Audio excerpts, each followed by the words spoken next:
Bonjour. Monsieur Sarkozy est le plus jeune élu politique que nous ayons jamais invité à l'heure de vérité. Vous fêterez en effet vos 37 ans après-demain mardi. Alors je rappelle que vous êtes avocat au barreau de Paris, que vous êtes maire de Neuilly depuis maintenant presque 10 ans et que vous êtes député du département le plus riche de France, les Hauts-de-Seine. Est-ce l'habitude des prétoires ? Toujours est-il que vous avez un langage direct qui contraste avec la langue de bois de vos aînés. Mais si nous vous avons invité aujourd'hui, c'est surtout parce que l'homme clé du dispositif présidentiel de Jacques Chirac, c'est vous. Et s'il entre un jour à l'Élysée, vous serez ministre. Vous le serez peut-être même avant, si le calendrier politique est respecté, et si M. Mitterrand appelle M. Balladur à l'hôtel de Matignon, ce que vous souhaitez, car vous êtes, je le précise, pour la cohabitation. Dans l'appareil RPR, vous avez été nommé secrétaire général adjoint chargé des relations avec l'opposition, avec les autres partis de l'opposition. Ça ne doit pas être une chose très très facile, si on en juge par ce qui s'est passé cette semaine. Alors d'abord, il y a eu le dialogue des sourds du week-end dernier entre monsieur Jacques Chirac et monsieur Giscard d'Estaing, un autre candidat virtuel à la présidence de la République que vous connaissez bien puisque vous avez dirigé sa campagne pour l'élection au Parlement européen. C'est donc d'abord, il y a cette querelle autour de l'union et de l'unité. Est-ce qu'il faut en arriver à une formation unique de l'opposition? Ensuite, mercredi, il y a eu la mésaventure de votre candidat commun à la présidence de l'Assemblée nationale, M. Chaban-Delmas, qui a été trahi au moment du vote par un certain nombre de vos députés. Alors, on va commencer par Albert Duroy, en essayant d'aller au-delà de cette actualité chaude et de comprendre pourquoi, au moment où la gauche s'effondre, eh bien, la droite parlementaire n'arrive pas à regagner du terrain, comme Jérôme Jaffray l'a très bien démontré dans Le Monde de cette semaine. Alors, après Albert Duroy, Rachid Arabe vous demandera de préciser votre programme de gouvernement. Que ferez-vous en cas de cohabitation? Que ferez-vous en cas de victoire à l'élection présidentielle? Et comment vous y prendrez-vous? Et puis, enfin, nous terminerons avec Jean-Marie Colombani, en parlant un peu de l'Europe et aussi d'autres problèmes français comme la télévision et un certain nombre d'autres. Alors on commence tout de suite par Albert Duroy. Est-ce qu'il est possible, avant de répondre aux questions d'Albert Duroy, de dire un mot sur votre présentation? Un mot. Vous m'avez appelé à parler vrai, à essayer en tout cas. Mais je voudrais d'un mot vous dire, en 4 jours, l'opposition a donné l'image qu'il ne fallait pas et l'image qu'il fallait. L'image qu'il fallait, c'est la rencontre Chirac-Giscard, qui se mettent d'accord sur une procédure pour les primaires. L'image qu'il ne fallait pas, ce sont les combines de couloirs de l'Assemblée nationale et l'échec de la candidature de Jacques Chaban-Delmas. Et vous avez en 4 jours, finalement, rassemblé tout ce que nous ne voulons pas et ce que nous souhaitons. Et finalement, c'est une bonne entrée en matière pour l'émission. Alors, on va commencer par ce qui vous plaît et vous allez chercher à être convaincant. Oui, bonjour M. Sarkozy. Bonjour. Je vous signale que parler vrai, ce n'est pas répondre aux questions avant qu'on vous les pose, mais y répondre clairement quand on vous les pose. Alors, ma première question ne concerne pas encore, l'opposition. Hier, manifestation contre le racisme à Paris. Alors, on connaît, il l'a exprimé auparavant, la position du RPR et d'opposition en général par rapport à cette manifestation. Je souhaite, puisqu'on parle vrai, que nous n'y revenions pas, c'est connu. La question que je voudrais vous poser est la suivante. Vous, Nicolas Sarkozy, quand 70 organisations de gauche organisent une manifestation contre le racisme et que cette manifestation rencontre un succès, disons, relatif, est-ce que vous êtes ravi ou est-ce que vous êtes désolé? Cette manifestation, pour moi, c'est une comédie. Ce n'est pas une manifestation contre Jean-Marie Le Pen, c'est une manifestation pour Jean-Marie Le Pen. Je ne voudrais pas, en vous disant ça, froisser les gens de bonne foi qui ont été manifestés, parce que je suis certain qu'il y a eu des tas de gens de bonne foi qui ont été. Mais j'ai regardé les images à la télévision, il y avait 2 slogans, parmi d'autres. Droit de vote pour les immigrés, abrogation des mesures marchandes telles qu'elles ont été votées au Sénat. Vous êtes très sélectif dans le choix de vos slogans, là. Hein. Si vous me permettez de répondre très franchement, oui. C'est une comédie. Si on veut faire progresser Jean-Marie Le Pen et les idées qu'il véhicule, alors continuons comme ça. Finalement, qu'est-ce que c'est la France aujourd'hui? C'est un certain nombre de nos compatriotes ébahis, qui regardent d'un côté les provocations de Jean-Marie Le Pen, et Dieu sait qu'il n'est pas avare en provocation. Et de l'autre, le Parti socialiste qui manifeste, qui fait des pancartes, et un certain nombre d'organisations. Et on a l'impression qu'ils jouent au ping-pong, d'un côté comme de l'autre, sans jamais se parler. Et pendant ce temps, à aucun moment on ne répond aux préoccupations des Français et on ne traite le mal à la racine. Alors moi, que cette manifestation, il y a eu 25 000 ou 100 000 personnes, ce n'est pas mon problème. Je dis que ce n'était pas une bonne solution et que finalement, si on continue comme ça encore dans ce pays, il faut avoir le courage de le dire, on aura un Jean-Marie Le Pen à au-delà de 20% aux prochaines élections. Alors, qu'est-ce qu'il faut faire ? Que va faire le RPR contre Jean-Marie Le Pen ? Parce qu'après tout, c'est un adversaire aussi pour vous. Mais il y a une grande différence. Voyez-vous, le Parti socialiste qui n'a plus de projet remplace cette absence d'idée et de projet en étant contre Jean-Marie Le Pen. Alors, moi, je ne souhaite pas... Soyons positifs, le RPR, qu'est-ce qu'il va faire ? Je ne souhaite pas que le RPR se détermine par rapport au Front National. C'est-à-dire que tous les matins, en prenant notre petit déjeuner, on diabolise le Front National et on dit « Regardez les injures de Jean-Marie Le Pen, regardez ses violences ». Une bonne fois pour toutes, Monsieur Duroy, est-ce qu'on pourra nous laisser tranquille avec ça ? Je ne suis pas avec le Front National parce que c'est la haine et que la France a besoin de paix. Parce que c'est la violence et que la France a besoin de rassemblement. Et enfin parce que c'est l'homme du passif de la France. Mais est-ce qu'à chaque élection, à chaque émission, on va nous demander de nous justifier ? Vous me demandez une solution. La seule solution, c'est que l'opposition républicaine, et au sein de l'opposition républicaine, le RPR, définisse mieux son programme et ses propositions. Je suis totalement à contre-courant de la mode en vous disant que les programmes politiques ne sont pas démodés et qu'il est venu le temps pour nous de dire aux Français, si nous prenons le pouvoir, voilà ce que nous ferons, et je puis vous dire qu'on ne vous trahira pas. Parce que ces 10 ans d'opposition, peut-être qu'on peut en tirer des leçons. Et la première leçon, c'est qu'on ne doit pas trahir ses électeurs. Alors, dans une dernière question sur cette manifestation d'hier, les socialistes qui y participaient se sont fait conspuer parce que le gouvernement a pris ces derniers temps un certain nombre de mesures, notamment celles sur les fameuses zones de transit. Est-ce que, sur ces points limités-là, vous convenez que le gouvernement, dans des conditions politiques difficiles pour lui, essaye de faire quelque chose de positif, ou bien est-ce que vous rejetez en bloc tout ce qu'il fait ? Je soutiens la position du ministre de l'Intérieur sur les zones de transit. Peut-être faut-il l'expliquer d'un mot. C'est quoi les zones de transit ? Vous savez qu'en 1989, la France a accueilli 60 000 réfugiés politiques. Moins il y a de dictatures dans le monde, plus la France accueille de réfugiés politiques. La même année, l'Italie en recevait 4 000 et l'Angleterre 2 000. Il y a peut-être quelque chose qui ne va pas. Nous avions proposé à Villepinte, dans le cadre du programme de l'opposition, qu'on assigne à résidence tout étranger en France qui fait une demande de réfugié politique. Et tant que sa demande n'est pas étudiée et n'a pas reçu de réponse, on sait où il est. Parce que jusqu'à présent, comment ça se passe ? Le réfugié politique rentre en France, il peut aller habiter où il veut, il avait même le droit au travail, et 3 ans après, on instruisait sa demande, et si on la refusait, on ne le retrouvait pas. Donc cette mesure de zone de transit pour 3 semaines est une bonne mesure. J'ajoute qu'elle n'a pas été votée par les socialistes au Sénat, mais seulement par l'opposition. Sur ce point, le gouvernement a eu raison. Sur tous les autres, hélas, à part des tables rondes, rien de sérieux n'a été mis en place. Alors, je voudrais qu'on en arrive maintenant à l'état de santé de l'opposition. François-Henri Dirieux faisait allusion tout à l'heure à la mésaventure, au mauvais score de Jacques Chaban-Delmas pour l'élection à la présidence de l'Assemblée nationale, le mercredi. Qu'est-ce qui explique le fait que, en gros, une trentaine de voix de députés de l'opposition aient manqué au candidat unique de l'opposition ? Si je savais exactement, on n'aurait pas commis cette erreur, parce que l'Union a reculé. Ce n'est pas un drame, l'affaire de l'élection au perchoir, mais l'Union a reculé. Qu'est-ce qu'il explique ? Si je vous répondais franchement, oui. Peut-être que, dans le fond, je me suis moi-même posé cette question. C'est le sens de la discipline, voyez-vous. Que dans nos formations politiques, on comprenne qu'il ne peut pas y avoir de succès personnel sur un échec collectif. Qu'on comprenne qu'on est tous dans le même bateau. Et que si on veut avoir la chance d'appliquer nos idées au gouvernement, il faut que chacun sache mettre un peu son originalité au service de l'ensemble. Et finalement, il y a eu des petites combinaisons de couloirs. Alors, manque de discipline, évident. Alors, je voudrais qu'on aille un peu plus au fond. Qu'est-ce qui a suscité ce manque de discipline ? Je vais vous donner 2 hypothèses, et vous me direz si vous les retenez ou pas.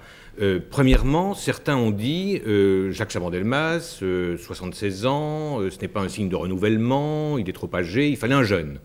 Deuxièmement, certains autres ont dit certains députés, centristes ou autres, souhaitent la constitution d'une espèce de 3e force à l'Assemblée entre la gauche et la droite. Alors, est-ce que les explications sont valables ? Est-ce qu'il y en a d'autres ? Pour moi, l'argument de l'âge n'est pas un argument. Pour des raisons biologiques qui vous apparaîtront certainement, je ne suis pas contre les jeunes. Mais cette espèce de racisme qui consiste à dire « parce qu'on est jeune, on est intelligent », parce qu'on l'est moins, on n'a plus rien à faire, je ne m'y reconnais pas. Le président de la République est ravi, là. Et sachez, oui, enfin, je ne suis pas contre François Mitterrand parce qu'il a l'âge qu'il a, figurez-vous. Je n'ai pas attendu qu'il ait cet âge pour être contre lui. Et finalement, c'est un débat politique misérable, au fond, qui consiste à se baser sur l'âge. Non, y a-t-il eu tentation de la troisième force? Peut-être. Peut-être que cette tentation est récurrente dans une partie de l'opposition. Il faut la combattre. Je crois surtout, finalement, que chacun d'entre nous ne se sent pas suffisamment comptable de l'union de l'opposition. C'est facile, voyez-vous, de dire l'union de l'opposition, c'est Chirac et c'est Giscard, et personne d'autre.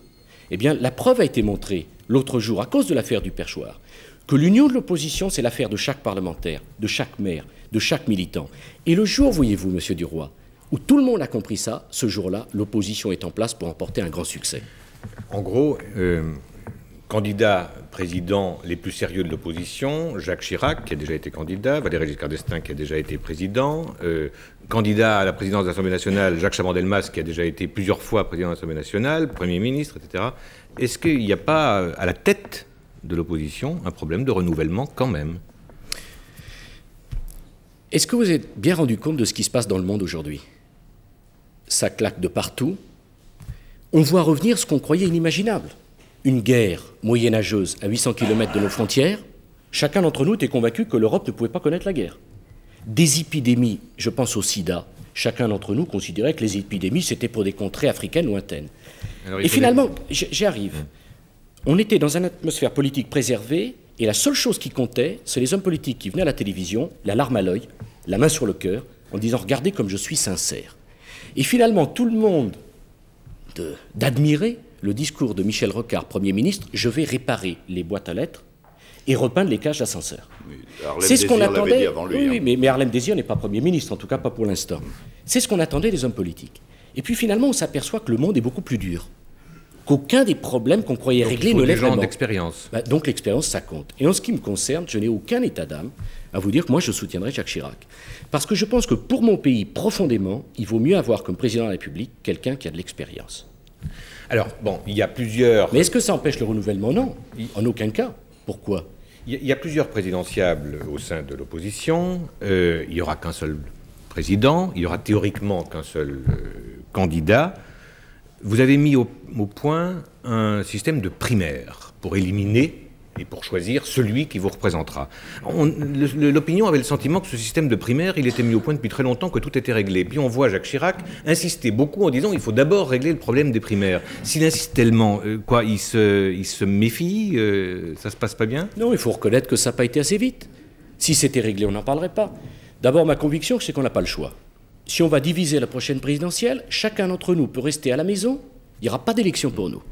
Et moi, je n'ai pas envie qu'on fasse ce cadeau à l'opposition. À l'opposition d'alors, si on gagne en 93, c'est-à-dire à la gauche. Mais ça n'allait pas assez vite. Finalement, il y a deux thèses en présence, tout ça est très simple. Pour Jacques Chirac et pour le RPR, nous, on considérait qu'il vaut mieux faire confiance à tous les électeurs de l'opposition, et on leur dit, choisissez votre champion, c'est les primaires, et nous, on s'incline. Valéry Giscard d'Estaing et l'UDF considèrent qu'il vaut mieux faire confiance à un collège électoral plus réduit, les élus. On verra ce qu'il en sortira. Jacques Chirac a fait une ouverture en disant « on est prêt à rediscuter des modalités. Ce qu'on veut, c'est que le système soit mis en place. » Et je vous dis avec la même force, mais très tranquillement, Monsieur Duroy, moi je me battrai pour que ça soit Chirac. Mais si ça ne devait pas être Chirac, eh ben, je soutiendrai le candidat de l'opposition, quel qu'il soit. Parce que la priorité pour moi, c'est que la gauche, qui sera au pouvoir depuis 14 ans, ça soit fini. Si les deux familles de l'opposition ne se mettent pas d'accord sur la formule des primaires, qu'est-ce qui se passe? On n'a pas le choix, Monsieur Duroy. Cela veut dire que l'opposition a décidé de se suicider, et moi et bien d'autres, nous ne participerons pas à ce suicide. Il y a ici, je les ai invités, un certain nombre de jeunes parlementaires. Je peux vous dire que nous, notre culture, Monsieur Duroy, il faut bien comprendre ça pour voir cette spécificité. C'est une culture d'opposition. On a connu des combats politiques que l'opposition, c'est-à-dire quasiment que les échecs. Il n'y en a pas un d'entre nous, à part Alain Carignon, qui a été ministre, mais nous, on en a assez. Et on ne veut pas faire l'union dans nos circonscriptions pour qu'au moment des présidentielles, ça casse. Il n'y a pas le choix. Vous me dites, qu'est-ce qui se passe s'il n'y a pas échec? Ben, nous, on rentrera à la maison. Il y aura succès des primaires. Parce que s'il n'y a pas de succès des primaires, il n'y aura pas succès de l'opposition. Alors, certains leaders expérimentés et importants de l'opposition disent pour gagner, il ne faut plus deux mouvements, il faut un parti. Il faut l'unité entre le RPR et l'UDF. Quel est votre avis? On n'a rien. Le RPR étant divisé, d'ailleurs. On n'a rien compris au processus de l'union de l'opposition si on n'a pas compris que le parti unique, ça peut être un aboutissement, mais en aucun cas un préalable. Chez moi, quand on construit une maison, on commence par les fondations avant d'installer la cheminée. Le parti unique, il ne me fait pas peur. Il ne nous fait pas peur. Mais la question qui se pose, avant de savoir si on va habiter dans la même maison, au moins qu'on vérifie si on a le même programme, et il y a des points encore à travailler, il ne faut pas raconter d'histoire.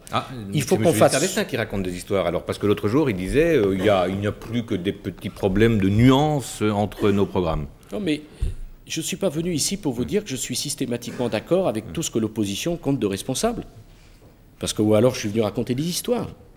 Il faut qu'on se mette d'accord sur le programme. L'Europe pose problème. On en parlera. Il faut qu'on fasse pour l'Europe comme on l'a fait pour l'immigration.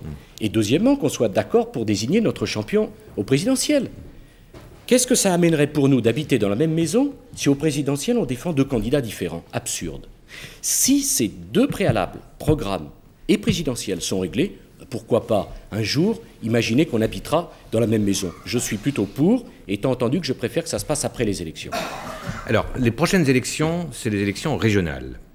Si, comme les sondages l'indiquent, le Parti socialiste, c'est-à-dire le parti du pouvoir, réalise un très mauvais score, disons inférieur à 20%. Est-ce que, bien que ce soit des élections régionales, il vous semble que sa légitimité nationale sera remise en cause? Non. Le Parti socialiste aura commencé à recevoir le premier échec d'une longue liste. Mais à 20% ou à moins de 20%, il sera légitime qu'il reste au pouvoir? En ce qui me concerne, moi je suis très respectueux de la Constitution et je ne suis pas pressé. Les élections régionales sont là pour désigner des majorités au Conseil régional. C'est au Parti socialiste d'en tirer les conclusions. Mais en ce qui nous concerne, nous respecterons les échéances. Je ne vois pas pourquoi dans ce pays, même si c'est notre intérêt, Monsieur Duroy, et même si nous tous, nous avons envie de mettre en place nos idées, effectivement en étant au gouvernement, je crois qu'il faut prendre l'habitude de vivre dans une démocratie policée, républicaine. Et moi, je ne serai pas de ceux qui, le dimanche, dans les congrès de leur parti politique, expliquent que la Constitution est formidable, qu'il faut la respecter, et qui, à la première occasion, voudraient qu'on dise « Ah ben non, il ne faut pas la respecter ». Élection régionale, conseil régional. Bonne claque pour les socialistes, je l'espère de tout cœur, parce qu'ils l'ont bien cherché et que c'est bien mérité. Il nous restera 12 mois pour conduire le combat des élections législatives, et là se posera le problème de leur légitimité. Une question par laquelle M. Sarkozy peut, je crois, répondre vraiment par oui ou par non. Au lendemain des élections régionales, dans un conseil régional où le RPR et l'UDF et leurs alliés naturels n'ont pas la majorité, est-ce que vous accepterez des alliances avec le Front National ou pas, oui ou non? Non, c'est clair. Mais pourquoi faut-il que je revienne pour une dernière question à la première? Non. Qu'est-ce qui va se passer? Un mot peut-être pour expliquer cela. Je ne vois pas où est le piège, personnellement. Dans une région... il y a des régions où il n'y aura pas de majorité. Oui, merci la proportionnelle. Merci la proportionnelle. C'est bien ça. Est-ce que si le président veut faire la proportionnelle, est-ce qu'il veut rendre ingouvernable le pays, comme seront ingouvernables un certain nombre de régions? Si nous sommes la première force politique de la région, qu'est-ce qui va se passer? Eh bien, on prendra le pouvoir. Et ce n'est pas la première force politique de se définir par rapport aux minorités.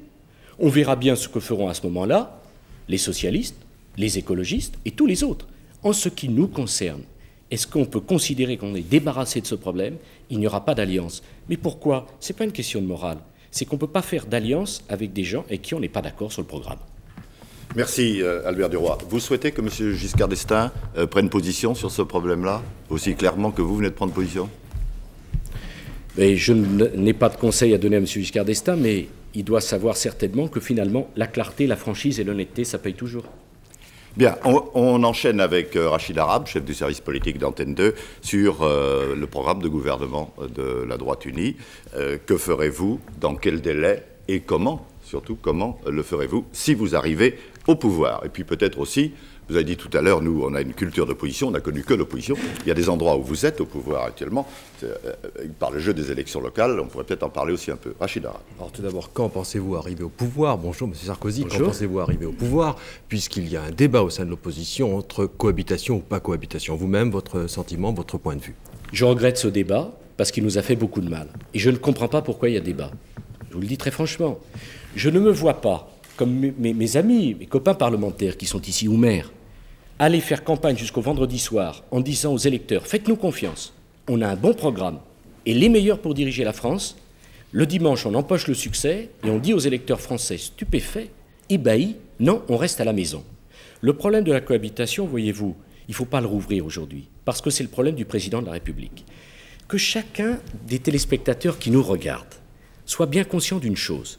Si on gagne, M. Rachid Arabe, en 1993, on ne fera pas la grève du pouvoir. Si M. Mitterrand considère qu'il est touché dans son honneur et que la victoire spectaculaire de l'opposition le trouble tellement qu'il ne peut pas rester, vous m'en verrez ravi. Je serai le plus heureux.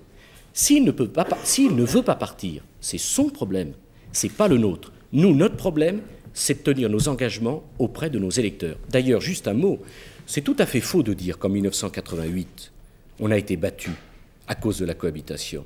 On a été battu parce qu'on était divisés. Et on a été battu parce qu'un certain nombre de ministres de Jacques Chirac, jusqu'à 17h le soir, étaient d'accord avec lui, et à partir de 17h, allaient courir meeting pour expliquer tout le mal qu'ils pensaient du gouvernement. Moi, je ne jette l'anathème sur personne. L'échec de l'opposition, on en a tous une part. Mais au moins qu'on comprenne les leçons qu'il y a à en tirer. Donc on ira aux responsabilités du gouvernement parce que la France en a besoin. Vous dites on ira, vous êtes prêt à ce qu'une partie de l'opposition seulement aille gouverner avec M. Mitterrand? Mais écoutez, si on a un programme commun de l'opposition, des candidats communs de l'opposition, et vous croyez qu'alors que les Français nous ont fait confiance, on restera à la maison? Mais comment l'expliquer aux Français? On va dire aux Français dans notre campagne, 10 ans de socialisme, ça a déjà fait perdre beaucoup de temps à la France, et on va dire il faut en prendre encore 2 ans. C'est pas possible, vous le comprenez bien. Donc il s'agit encore de convaincre quelques-uns de vos partenaires de l'opposition. Quelques questions rapides au maire de Neuilly avant de parler du programme. François-Henri, rappelez que vous êtes également député du département le plus riche de France. Qu'avez-vous fait pour la fameuse solidarité entre les villes riches et les villes pauvres? Un débat qui a lieu il y a quelques années en France. C'est un débat un peu technique dans lequel on essaye de nous enfermer. Je vous dirais très simplement, je suis contre tout système de péréquation. Le système de péréquation, ça consiste à quoi? Prendre aux villes bien gérées, pour le répartir sans qu'on sache comment et selon quels critères. Ma préférence, parce que je suis pour la solidarité, eût été qu'on revienne sur la définition de la dotation générale de fonctionnement. Vous savez ce que c'est que la DGF? C'est l'ensemble des subventions que l'État donne aux communes. Moi, j'aurais préféré que l'État dise à Neuilly ou à toute ville riche, eh bien, je donnerai moins de DGF. Vous en aurez moins parce que vous êtes plus riche. Mais créer un nouvel impôt, enfin, c'est une frénésie, M. Rachid Arabe. Vous avez vu ce qui s'est passé? Chaque fois qu'un problème se pose en France, frénésie fiscale. Alors, les banlieues flambent, dotation de solidarité. La sécurité sociale a un problème, CSG. La décentralisation est en panne, nouvelle taxe d'habitation. Est-ce que ceux qui nous écoutent savent que toute personne dont la famille a un revenu fiscal supérieur à 10 000 francs par mois, à compter du mois d'octobre prochain, aura une augmentation de sa taxe d'habitation de 40%. Et encore, on a échappé à l'impôt golf que voulait instaurer M. Strauss-Kahn, je ne sais pas comment. On a pu échapper à cela. Cette frénésie fiscale va provoquer une révolte dans ce pays, je vous le dis, auprès duquel la révolte de la poll tax qu'a connue Mme Thatcher en Angleterre ne sera rien. Oui. Juste une précision sur la solidarité. Si je comprends bien le sens de votre réponse, vous expliquez à vos électeurs de Neuilly que finalement vous êtes contre la technique adoptée, mais pas contre la solidarité avec les villes pauvres. Il est normal qu'une ville riche reçoive moins de l'État qu'une ville pauvre. Il est anormal que l'État pique dans la caisse, pardon de cette expression, pour le redistribuer sans savoir à qui et comment. La solidarité, M. de Vérieux, oui. La péréquation fiscale, non.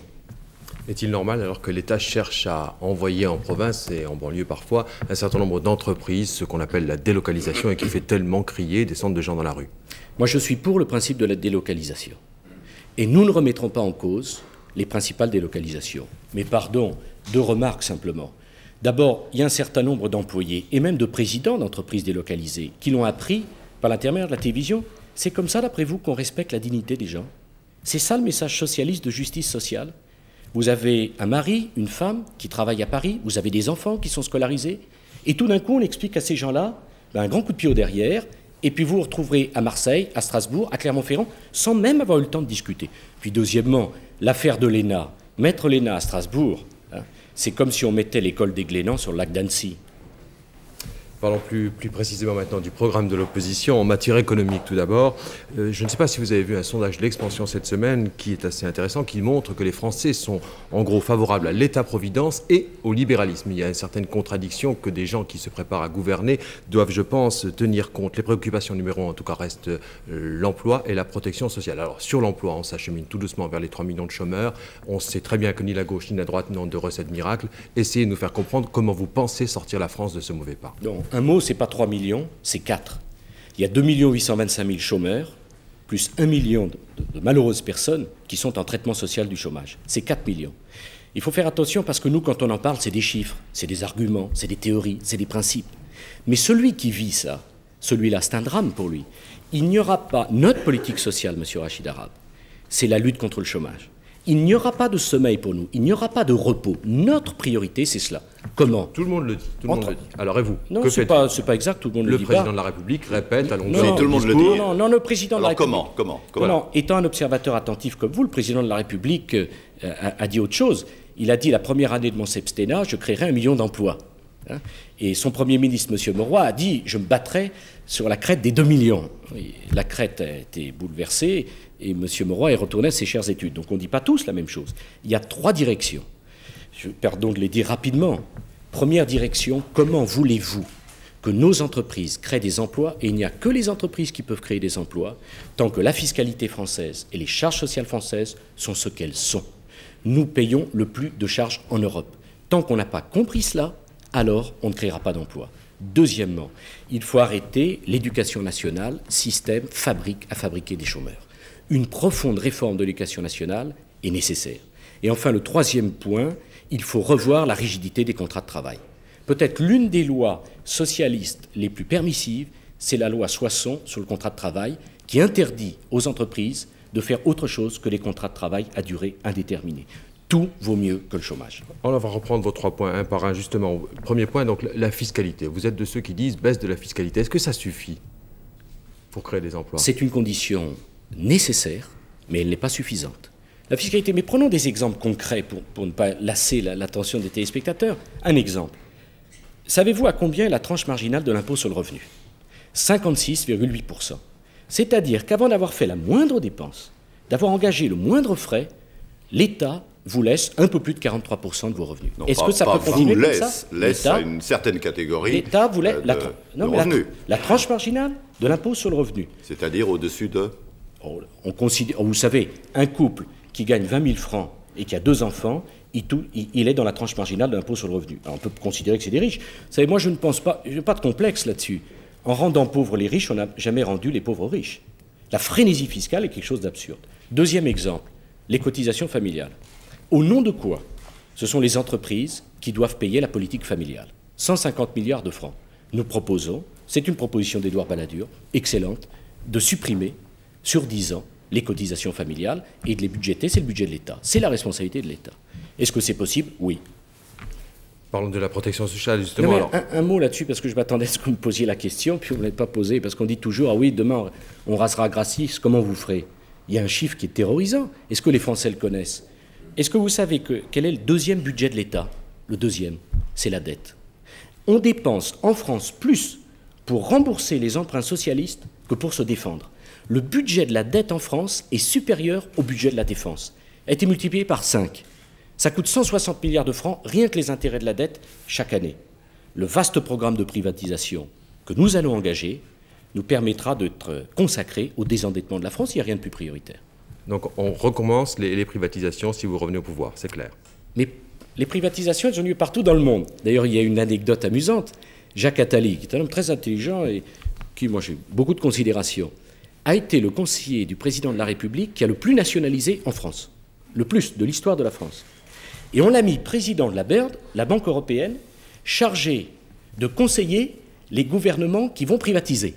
C'est un spécialiste. Et vous n'avez pas justement l'impression que les socialistes et vous, vous êtes beaucoup rapprochés sur tous ces thèmes-là? En aucune façon, je n'ai pas vu de grands mouvements de privatisation en France. Considérez-vous, M. Rachid Arabe, que c'est... Il y a eu des semi-privatisations récemment. Non, il n'y a pas de semi-privatisation. Est-ce que vous considérez normal que l'État français fabrique des lave-linges, produise des médicaments, produise des voitures, soit propriétaire d'une compagnie aérienne? Savez-vous quelle est la seule compagnie aérienne? On parle beaucoup de compagnie aérienne. qui ait fait des bénéfices en 1990, British Airways, privatisé en 1983. Est-ce que c'est normal? Est-ce que vous ne croyez pas que l'État a mieux à faire avec la sécurité, avec l'immigration, avec ses fonctions régaliennes, que de perdre son temps comme ça? L'État est un mauvais actionnaire. Alors, les compagnies américaines sont aux avant-postes de l'effondrement, donc c'est pas très démonstratif ce que vous venez de dire. Non, mais permettez-moi de vous dire que ça n'a pas grand-chose à voir. C'est un problème de dérégulation. Je le préfère. Mais prenons l'exemple des compagnies aériennes. La dérégulation, c'est la même pour tout le monde. Non, mais prenons l'exemple des compagnies aériennes. Air France, pour redresser sa flotte, qui est une des plus anciennes du monde, enfin en tout cas d'Europe, a besoin de 5 milliards de francs en capital. L'État est son actionnaire. A fait une mini-privatisation pour dégager 2 milliards de francs. Et on dit au président d'Air France, qui n'en peut mais, eh bien voilà 2 milliards. Comment il remplace ces 3 milliards? L'État est un mauvais actionnaire. Vous savez, quand on est aux responsabilités du gouvernement, on a suffisamment de choses à faire pour ne pas perdre son temps. On a besoin de privatiser pour que le secteur concurrentiel soit bien géré, et on a besoin de privatiser car il faut désendetter la France. Alors, vous évoquiez tout à l'heure parmi les moyens de lutter contre le chômage, l'éducation. Là, je vous avoue qu'on a besoin de choses très précises parce que c'est le flou dans tous les programmes, à gauche comme à droite. Quel est votre point de vue, votre première action? D'abord, sur l'éducation, le premier problème, c'est pas tant ce qu'il faut faire, comment on réforme l'éducation nationale. Pourquoi tous les ministres ont échoué? C'est une question qu'on s'est posée. Pourquoi ça échoue? Après tout, il y a eu des hommes intelligents, ministres de l'Éducation nationale. Et nous pensons que la méthode pour réformer l'éducation nationale, c'est la suivante. États généraux dans toute la France, dès que nous arrivons au pouvoir, pour écouter, pour discuter, pour comprendre et pour apprendre. Parce que l'homme politique doit aussi apprendre à écouter. Commission des sages, style commission Marceau-Long pour le Code de la nationalité, qui permettra d'établir les bases d'une loi référendaire et référendum. Parce que l'affaire de l'éducation nationale, ce n'est pas simplement l'affaire des syndicats, c'est l'affaire des familles et de chacun d'entre nous. Et par le référendum, nous ferons bouger l'éducation nationale. Mais que chacun de ceux qui écoutent se rassure, parce que celui qui veut engager la réforme de l'éducation nationale, il doit avoir du courage. Courage de dire aux enseignants, attention, le statut qui est censé vous protéger, on vous ment, il vous pénalise. Courage de dire aux enfants, indépendamment de votre travail, vous n'aurez rien. N'ayez pas peur de la sélection. Moi, je voudrais un gouvernement qui parle vrai et dire aux Français, dire aux jeunes qui sont dans les écoles que la sélection, c'est la meilleure garantie de l'égalité des chances et qu'on leur ment quand on leur fait peur comme ça. Dire aux familles, avoir le courage de leur dire que ce n'est pas parce qu'on est dans un bon milieu, un milieu aisé, que son fils a le droit de faire des études supérieures, qu'il y a d'autres voies. C'est cet esprit. Parce que, M. Arabe, ne vous trompez pas, notre volonté, quand nous reviendrons au pouvoir, c'est d'engager des réformes profondes dont ce pays a besoin. Nous sommes contre les socialistes parce que ce sont des conservateurs et des immobiles. Ce pays a besoin d'être réformé. Et c'est ça notre engagement. Et finalement, peut-être, c'est ça qui fait que la politique est passionnante. Un mot sur les délais, sur l'éducation nationale. Votre calendrier, c'est quoi? Au bout de combien de mois vous arrivez au référendum? Pour réformer l'éducation nationale, il faut une bonne année de discussion. Et une dernière question sur quels seraient les thèmes de ce référendum? Bon, il y a des mots magiques. Évaluation. Est-ce que vous considérez comme normal que ceux qui ont la charge de former nos enfants, à aucun moment ne soient évalués? Est-ce que vous considérez comme normal qu'à aucun moment on ne puisse mesurer l'efficacité, les performances de tel établissement ou de telle classe? Autonomie. Est-ce que vous considérez comme normal que le chef d'établissement n'ait aucun pouvoir dans le choix de son équipe pédagogique et dans le choix des matières enseignées? Décentralisation. Est-ce que vous considérez comme normal que les collectivités territoriales puissent payer pour repeindre les classes, mais n'aient pas leur mot à dire pour payer des instituteurs ou des profs? Moi, je serais pour que le conseil régional ou le conseil général puisse payer les professeurs qui enseignent dans des zones difficiles, ou puisse payer des professeurs dans des matières... Dans les collèges. Dans les collèges, dans les lycées, et pour les régions, dans les universités. C'est ça. Si j'ai droit encore à une question, François-Henri. Dans tout ce que vous venez de nous dire, y a-t-il une seule décision du gouvernement de gauche qui vous paraisse significative? Le RMI, par exemple. Ce n'est pas celle-ci que j'aurais choisie. Parce que, voyez-vous, je ne considère pas que salarier les pauvres soit forcément la meilleure décision. Finalement, on s'achète une bonne conscience. Moi, mon ambition, celle de mes amis, elle est tout autre. C'est pas de dire aux pauvres, ben, tais-toi, tu n'as pas eu de chance, tu es sur le bord de la route, tu n'as pas d'emploi, tu n'as pas de maison, on te donne un RMI, on te donne 2000, 2500 francs, 3000 francs par mois, et puis tu te tais surtout. Ne nous embête pas, reste dans ton coin tranquillement. Notre ambition, c'est pas celle-là. C'est que tous ces gens qui sont des exclus, qui restent sur le bord de la route, on leur donne la chance d'avoir un emploi. Donc ce n'est pas cette mesure que j'aurais choisie. Moi, je pense que l'une des bonnes mesures, c'est l'histoire des emplois familiaux, dont on a exonéré les charges sociales. Je regrette le plafond à 25 000 francs, Et je me posais d'ailleurs une question en entendant Mme Cresson. Au nom de quoi on traite moins bien l'individu que l'entreprise? Quand une entreprise emploie des salariés, cette entreprise ne paye pas dans ses impôts la charge salariale. Je ne vois pas au nom de quoi un particulier qui emploie quelqu'un pour l'aider, une personne âgée, ou tout simplement pour garder les enfants, je ne vois pas au nom de quoi on n'aurait pas le droit de déduire la totalité de ce qu'on paye, ne sont pas des bénéfices. Finalement, en France, les individus sont moins bien traités que les entreprises. Moi, je demande que les individus soient traités comme les entreprises, pas mieux, mais pas moins. Merci Rachid Arabe. Alors on va terminer cette émission avec Jean-Marie Colombani pour un quart d'heure. Bonjour, M. Sarkozy. Bonjour. Après les élections régionales et cantonales, la grande affaire, ça va être la ratification des accords de Maastricht. D'ailleurs, la grande affaire du pays, c'est la ratification des affaires de Maastricht.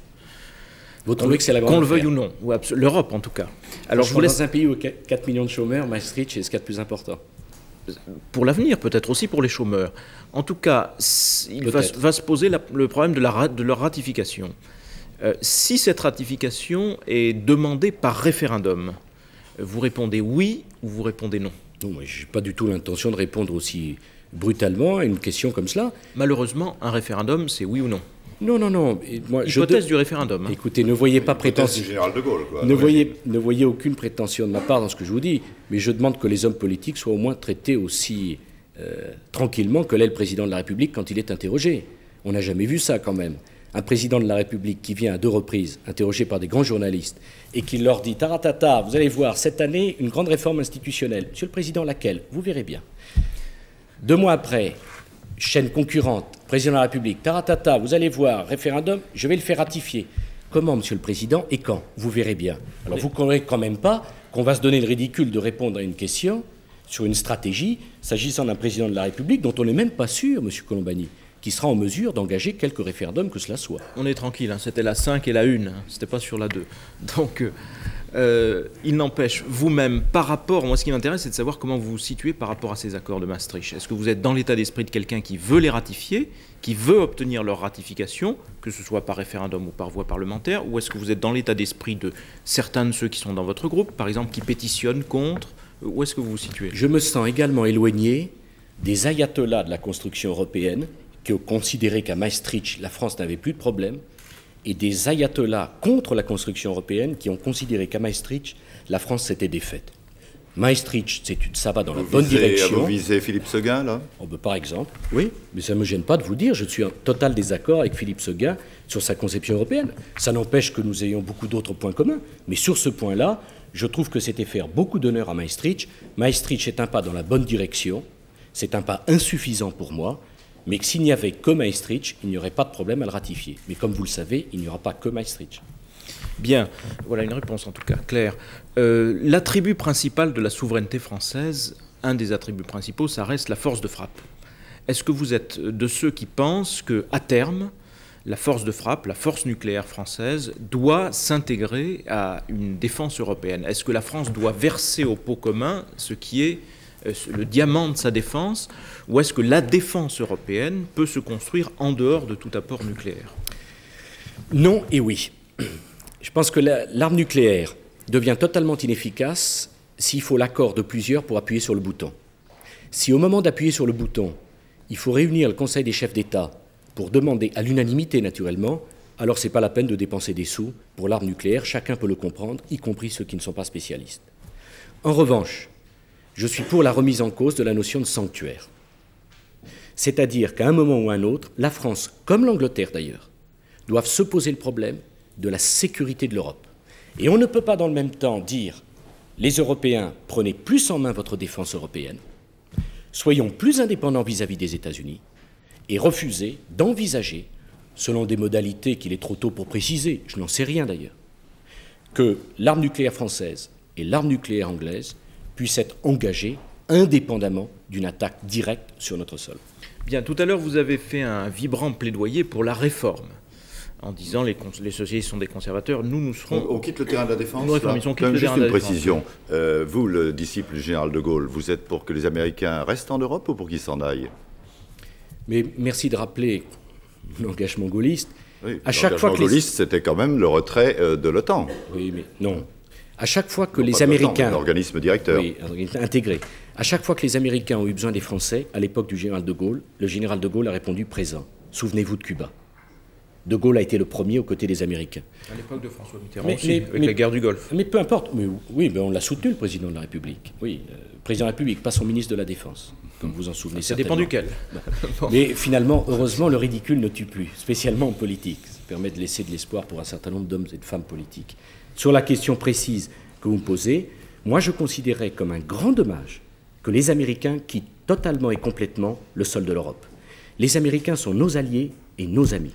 Et l'Europe a encore besoin des Américains pour assurer sa défense. Donc je suis vigoureusement contre tout découplage. Le général doit se retourner dans sa tombe. Mais non, alors là, Bon, mais on vraiment, enchaîne, ne dites pas Jean-Marie. ça parce que ce n'est pas exact. Bon. Allez, Jean-Marie. Dans votre plaidoyer réformiste, est-ce que vous incluez la justice? Et si oui, comment, dans quelle direction? Ô combien. La justice est bien malade après 10 ans de socialisme. Je voudrais en prendre 2 exemples. Considérez-vous comme normal que le Conseil supérieur de la magistrature, c'est un mot barbare, c'est le Conseil finalement qui gère la carrière des de magistrats. tous les magistrats. Eh bien, est-ce que les Français savent que tous les membres, sans exception, du Conseil supérieur de la magistrature sont nommés par le président de la République? Tous. Ça, c'est la Constitution de 1958. Non, mais donc sur ce point, vous voulez la réformer? Tous. Ok. Je veux la réformer parce que je souhaite une justice indépendante. Deuxième problème, gigantesque et très difficile, les rapports entre les médias et la justice. Monsieur Colombani, ça ne peut plus continuer comme ça. Les droits de l'homme en France, ils ne sont pas réservés à quelques contrées lointaines africaines. Les droits de l'homme, c'est pour chaque Français. Moi, je n'accepte pas cette idée qu'un inculpé voit son nom bafoué. Un inculpé est réputé innocent. La personne aujourd'hui qui est inculpée, mais dites-moi, celui-là voit sa vie brisée, avant même qu'on sache s'il est coupable. Ce n'est pas normal.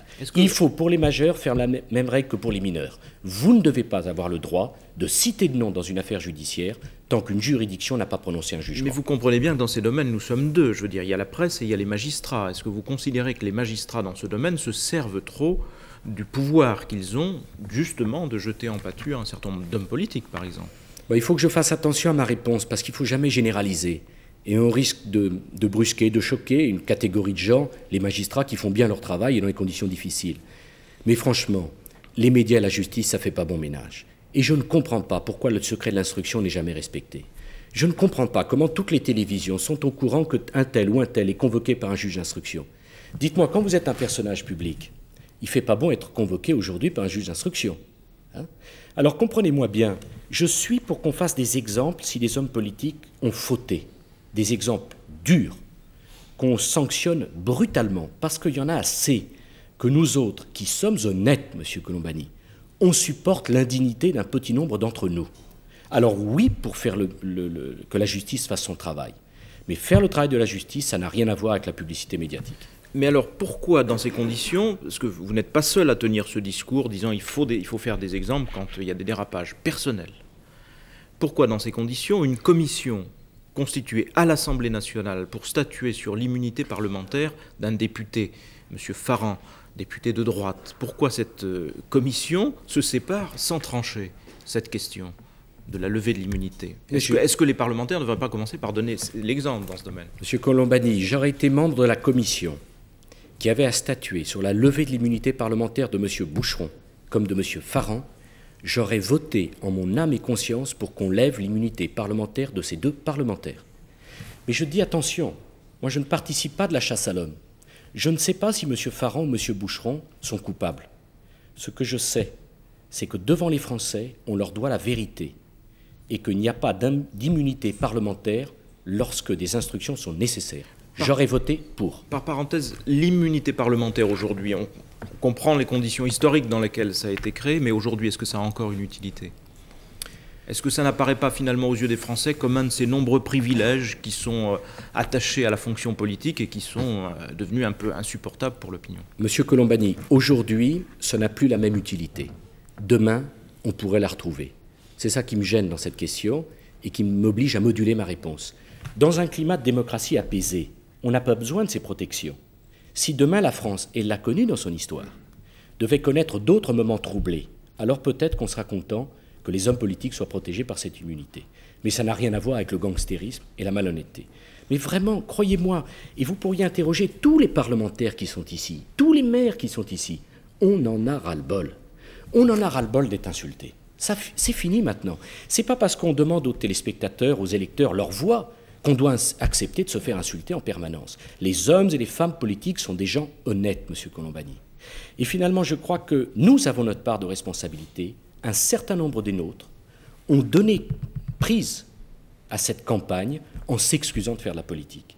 Et il n'y a rien finalement que je ne déteste plus que ces quelques hommes politiques qui viennent à la télévision, à la radio pour s'excuser de faire la politique. S'ils en ont assez de faire la politique, s'ils sont fatigués, qu'ils posent leurs valises sur le bord du chemin, on prendra leur place. On n'a plus besoin de ces gens-là. Deux questions encore et puis on changera de sujet. Deux hommes aussi différents que Robert Badinter et Albin Chalandon ont porté les mêmes conclusions, à savoir que le juge d'instruction en France aujourd'hui est un homme qui a trop de pouvoir, et ils ont débouché sur l'idée qu'il fallait un système collégial à trois. Est-ce que c'est le type de réforme que vous relancerez si vous revenez aux affaires, ou bien est-ce que c'est une idée farfelue? À titre personnel, je suis opposé à la collégialité en matière d'instruction. Pourquoi? Parce que finalement, c'est une tendance assez socialiste, pardon Monsieur Chalandon, assez socialiste, qui consiste à ne pas se rendre compte de ce qu'est un magistrat. Le magistrat, c'est quelqu'un qui doit décider, ce n'est pas un conciliateur. Et vous aurez une crise des vocations si vous empêchez le magistrat d'exercer ses responsabilités. Une exception pour moi, Monsieur Colombani, la décision d'emprisonnement. La décision qui prive de liberté un homme et une femme doit, me semble-t-il, être une décision collective. Pour le reste, le juge d'instruction doit rester seul face à sa responsabilité. C'est finalement la grandeur de son métier. Bien, tout ce climat d'affaires est né bien sûr de gens qui ont des problèmes d'enrichissement personnel. Bien. Mais l'essentiel est né du problème du financement des partis et des campagnes électorales. Il y a une loi aujourd'hui, qui est une loi votée en 90.